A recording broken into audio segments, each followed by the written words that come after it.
Up next on the broadcast, with Iran and 6 world powers agreeing on the framework of a deal to curb Tehran's nuclear development, optimists are eyeing whether similar progress can be made with North Korea. Korea's biggest automaker, Hyundai Motor Company, expands operations in the world's largest car market with the groundbreaking of the company's 4th plant in China. And speaking of automobiles, the 2015 Seoul Motor Show kicks off with automakers from around the world showcasing their new models and concept cars. Primetime News begins now.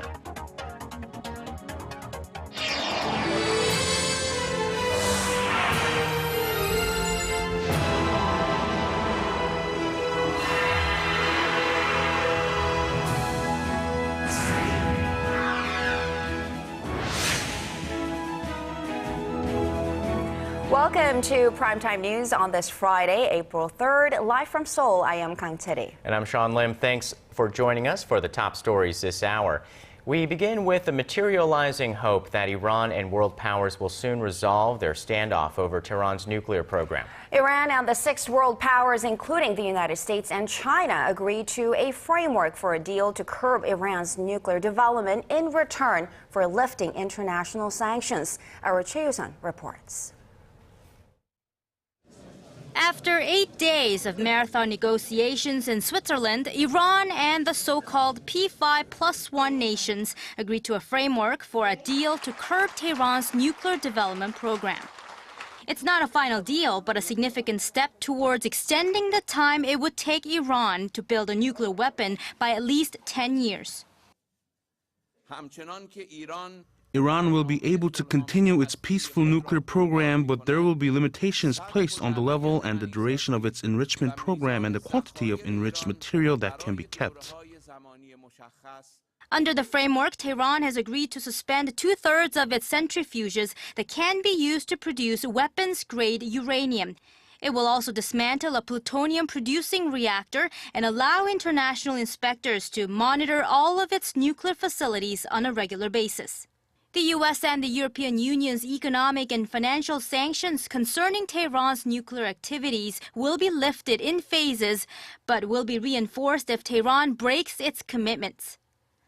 Iran and the 5 UN Security Council permanent members plus Germany are now tasked with reaching a final agreement by June 30th, after which international sanctions relief will start.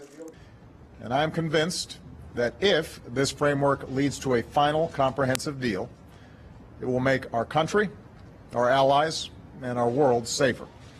While the West and the UN chief welcomed the news, Israel, a strong opponent of Iran's nuclear program, said any deal must significantly roll back Iran's nuclear capabilities.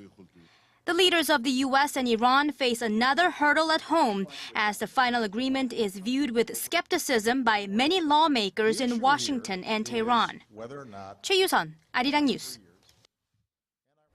And this nuclear deal with Iran would have been unthinkable even a few years ago. So there's renewed optimism that a similar agreement could be reached with North Korea. But experts in the U.S. say chances of that are very slim at the moment. Park Ji-won tells us more. Former U.S. nuclear negotiator Robert Gallucci, who led the 1994 Geneva Agreement with North Korea, says it's unlikely the U.S. will engage in more nuclear discussions with Pyongyang in the near future. He said the Obama administration will need to focus on persuading the Republican-led Congress to approve the nuclear framework deal with Iran. His view is widely shared with North Korea experts in the U.S. Joel Witt, a founder and editor at 38 North, a website specializing in North Korea matters, also said he doesn't expect the Obama administration to refocus its attention on Pyongyang anytime soon. Witt says the U.S. has a lot more to do to implement the Iranian deal, such as bolstering its security ties with Israel. And since there are a lot of critics of the Iran deal on the grounds that the U.S. wasted years attempting to convince North Korea to denuclearize, experts say Washington will be reluctant to re-engage with Pyongyang for the time being. Despite bilateral and multilateral negotiations stretching back to the 1990s, North Korea has continuously strengthened its nuclear capabilities, conducting 3 nuclear tests between 2006 and 2013. Park Ji-won, Arirang News. Meanwhile, South Korea's chief nuclear envoy is hoping that an Iranian nuclear deal will have a positive effect on resolving North Korea's nuclear ambitions. In a press briefing on Friday, Hwang Jung-guk said the fact that a framework was reached as the result of a two-track approach of pressure and dialogue by the international community has a huge significance for the North Korean nuclear issue. Hwang expressed hopes that a final deal for Tehran will create a positive mood for restarting the long-stalled six-party nuclear talks. The multilateral dialogue involving the two Koreas, the U.S., China, Japan, and Russia, has been on hold for more than 6 years. North Korea has test-fired 4 short-range missiles into the West Sea on this Friday. South Korea's Joint Chiefs of Staff said they were fired from the Dongchangni launch site in Pyeongan-Bukdo province between 4 and 5 p.m. and flew about 140 kilometers into the West Sea. One missile was also said to have been fired Thursday morning. A military official said Pyongyang's actions reflect protests against the large-scale South Korea-U.S. joint military drills, which have been ongoing since last month, adding that the South Korean military has enforced its defense readiness. Well, the battle over wages at the Kaesong Joint Industrial Complex continues, with both Koreas not budging on the issue. Pyongyang wants pay increased for North Korean workers, but Seoul is firm on its stance that the matter needs to be settled through dialogue. Hwang Sung-hee has the story. Reiterating that the wage hike for workers at the Kaesong Industrial Complex must be settled through dialogue, South Korea's Unification Ministry said Friday it will push for talks with North Korea next week. Since April 10th is the payday, we are trying to arrange a meeting between the Kaesong Industrial District Management Committee and the North Korean government. North Korea wants the workers' monthly wage raised from around $70 to $74, which exceeds the current 5% salary cap. Pyongyang wants the salary hike to apply to March wages, which would be paid out April 10th. On Thursday, the South Korean government asked companies at the Joint Business Park for a wage freeze until a deal is reached between the two Koreas. The Unification Ministry reassured that the firms will be compensated for any potential damage to their business operations. For any companies that are affected by following the government's wage guideline, we will review all cases and come up with a measure to minimize the damage, including the distribution of insurance payments. The Kaesong Industrial Complex, where more than 54,000 North Koreans work at around 124 South Korean companies, is the last remaining form of inter-Korean cooperation. The latest tug-of-war between the Koreas is raising concerns about another unilateral shutdown of the complex by Pyongyang. But most experts say such a scenario is unlikely, since maintaining the joint business park is just as important to the north as it is to the south. Hwang Sung-hee, Arirang News. And in another thorny issue between the two Koreas, 2 South Korean men are being held captive in North Korea, with Pyongyang calling them spies from the South. Seoul strongly denies Pyongyang's claims and asks for the safety and swift release of the detainees. Kim Ji-yeon has the details of this case. Unification Ministry spokesman Im Byung-chul expressed regret on Friday, reiterating that the 2 men detained since March are not spies. Him added that the South Korean government will respond firmly to any actions that endanger the safety of its nationals. North Korea's state media identified the 2 detainees as 61-year-old Kim Guk-ki and 56-year-old Choi Chung-gil and said they were working out of the Chinese border city of Tandung. The North suspects the 2 of being employed by Seoul's National Intelligence Service. An NIS official has reportedly said the claims are false. South Korea has sent a request to the International Committee of the Red Cross for help to securing the release and says it plans to use its various diplomatic channels developed when trying to solve a similar case from 2013. That year, South Korean missionary Kim Jong-un was captured by North Korean authorities and is currently serving a life sentence of hard labor on the charges of spying and operating an underground church. Kim Ji-yeon, Arirang News. Curry's comments came in response to your gateway to the day's biggest stories in Korea and around the world. breaking news, the hottest interviews, and a whole lot more. Join Arirang Sean Lim and Kang Chery from the heart of Seoul. News begins now. Primetime News, weeknights, live at 10 on Arirang TV.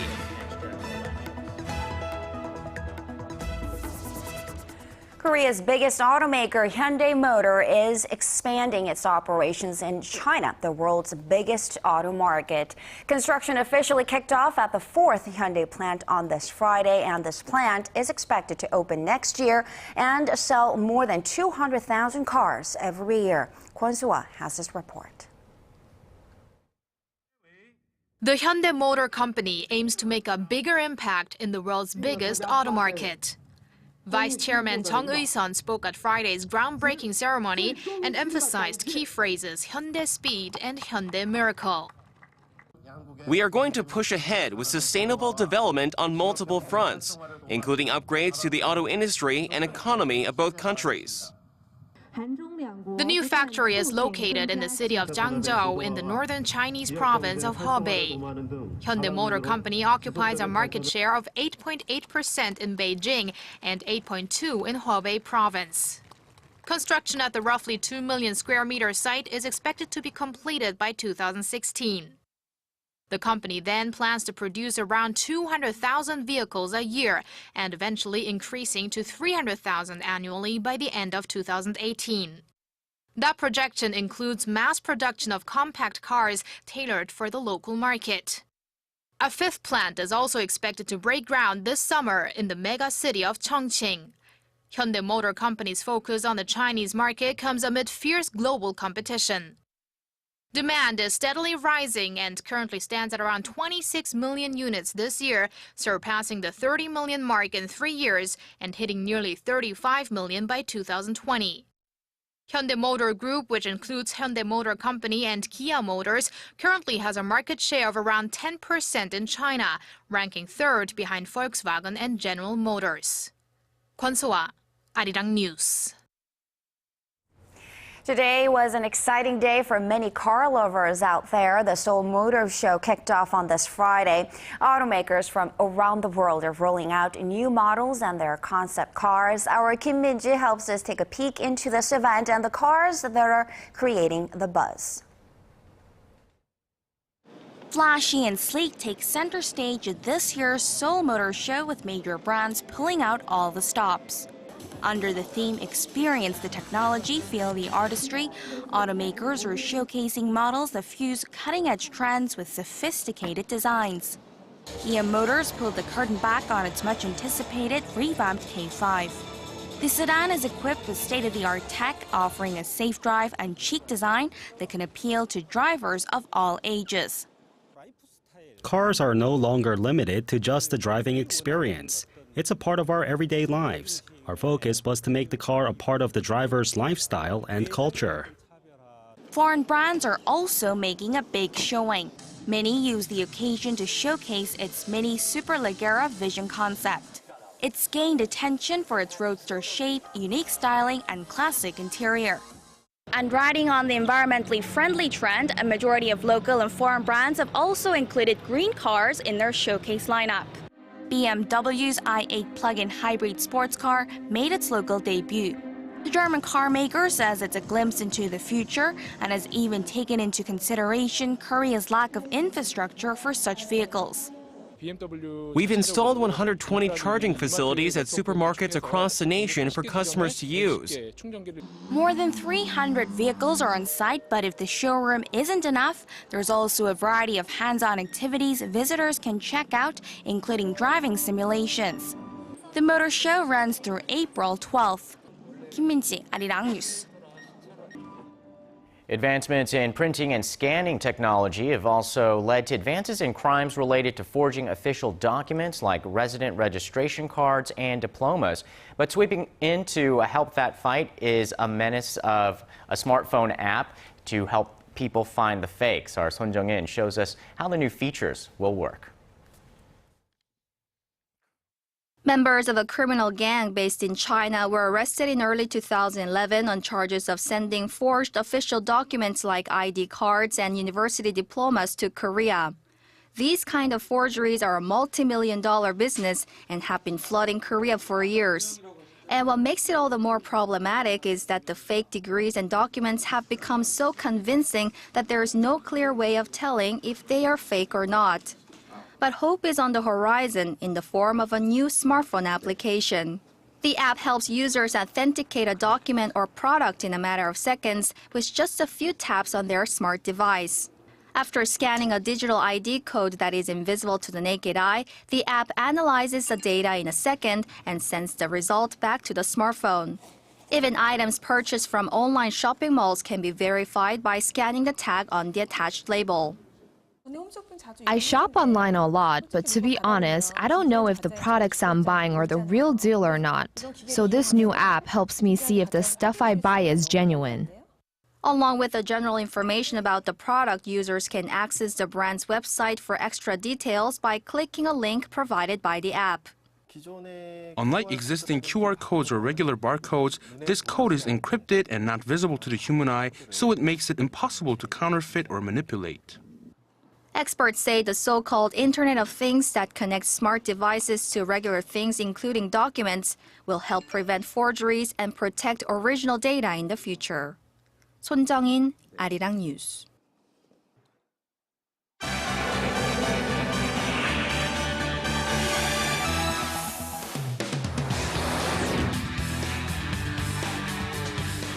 China has formally indicted one of its former security chiefs in what appears to be the highest profile figure caught in Beijing's crackdown on corruption. For more, we connect to Paul Yi at the News Center. Paul, Chinese President Xi Jinping was reportedly the one who first ordered the investigation into this ex-official. How far up the government does this case reach? Well, Zhou Yunkang was a member of China's top decision-making body, the Politburo Standing Committee. He also held the highest post in charge of the country's domestic security until his retirement in 2012. However, since then, Zhou has gone through a dramatic fall from grace. Last year, he was arrested and expelled from the ruling Communist Party and was accused of crimes ranging from accepting bribes to leaking state secrets. Cementing those allegations, China's top prosecution office announced Friday that the 72-year-old now faces trial for bribery and abuse of power. The state news agency, Xinhua, added that his case was transferred to a court in the northern city of Tianjin. Zhou has not been seen in public since October 2013. And turning now to Kenya, where government officials say 147 people were killed in a terror attack on a university in the northeast of the country. Militants identifying themselves as belonging to the Somali Islamist group Al-Shabaab stormed Garissa University College on Thursday morning. The armed men attacked security personnel, students, and faculty as they made their way through the campus. The siege lasted for 15 hours and ended after police and soldiers shot dead all 4 gunmen. Kenya's Interior Ministry said the suspects had strapped themselves with explosives. We're able to confirm that 4 terrorists have been killed. The number of the terrorists was never confirmed. So the officers on the ground are saying 90% of the threat has been eliminated. So what they're doing now, they are mopping up the area and cities, and we will continue to get update, and also the number of the casualties, the fatalities, so to speak.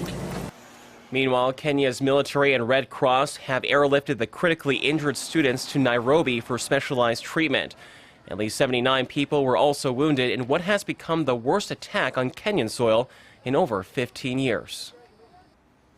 And shifting to the ongoing criminal probe on last week's Germanwings disaster, prosecutors in Germany say the co-pilot of the doomed airliner had made internet searches on suicide on the eve of the crash. Investigators had found the relevant data on a tablet computer owned by Andreas Lupitz. They believe the 27-year-old had used the device during the week leading up to Flight 9525. According to the results, the user informed himself about medical treatments, as well as different kinds of, and the implementation of a suicide. On at least one day, he had searched for several minutes about cockpit doors and their safety precautions.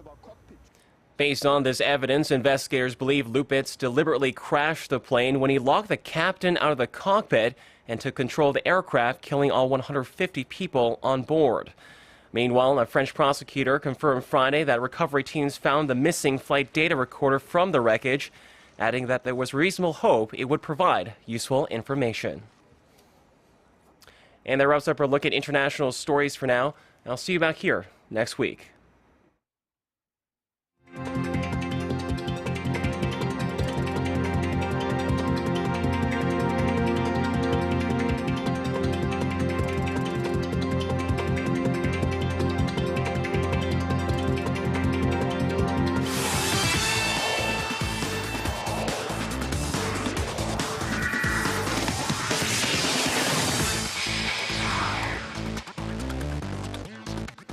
Hello everyone, I'm Stephen Che with the Sports Brief. Starting off with Friday's KBO League action. The Nexen Heroes hosted the SK Wyverns in Mokdong as both were looking for their second wins of the season. Now SK's Travis Bonmore took on Nexen ace Andy Van Hecken, and Nexen wasted no time with 2 runs in the first inning, followed by 3 in the 4th and another 3 in the 5th, started by Itaekun's homer. And more home runs for Nexen in the 6th as Yoo Han-jun and Park Byung-ho went deep. Van Hecken threw a gem with 9 strikeouts as Nexen defeated SK 14-3. And looking across the league, Kia took down KT 5-0. Samsung wins over LG 7-3. Lotte beat Tusan 5-0 as well, and NC defeated Hanwha 11-6. And heading to the greens, the ANA Inspiration is off to a somewhat shaky start, but the new generation of golfers made a mark after round 1. Morgan Pressel, who won back here in 2007 to become the youngest major winner ever, shot to the lead at 5 under par. Lydia Go, meanwhile, finished at 1 under to tie Annika Sorenstam's record of 29 consecutive rounds under par. She sits tied for 10th with a chance to take over the youngest major winner crown from Pressel. For the Koreans, Yoo So-yeon sits at 3rd with 4 other pros at 3 under par. Moving on, the South Korea women's national team is readying up for their upcoming back-to-back friendly matches against Russia. Head coach Yoon Duk-yeol said they're aiming to win both matches in what will be the first women's friendlies in the nation since 1998. They're also the last tune-up matches at home before the Women's World Cup opening in June. Now the 17th ranked South Koreans will face the 22nd ranked Russians in Incheon on Sunday and in Daejeon next Wednesday. Finally, the International Olympic Committee released the compensation figures of its executives and members as part of its drive for reform. The IOC's indemnity policy showed that IOC President Thomas Bach is to earn 225,000 euros, or almost $245,000 per year, not including the $900 daily payments on Olympic business. IOC members are considered volunteers with the organization covering their expenses. Now, the committee said transparency was important for responsible governance and urged other sports organizations like FIFA to follow suit. And that wraps it up for sports. Thanks for tuning in. Good night.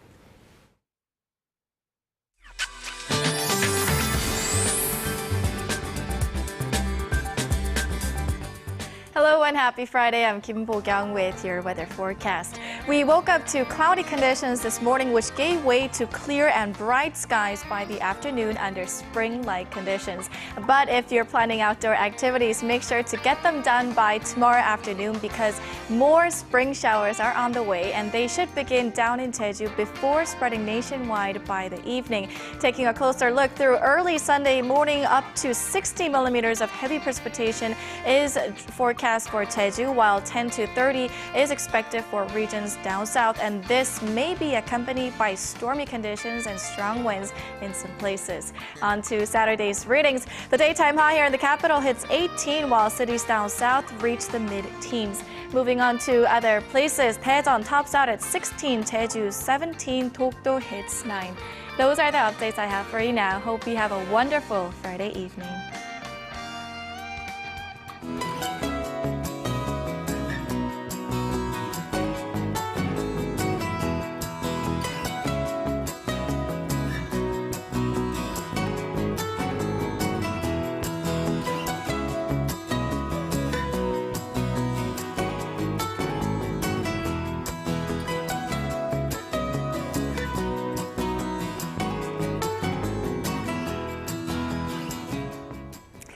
And it's time now to say goodbye to Arirang's Primetime News. I just have to say it's been an incredible journey and very grateful for the opportunity to work with you, of course, and to serve our viewers with news every night. Right. We want to say thank you to our team for all the hard work and our viewers, each and every one of you.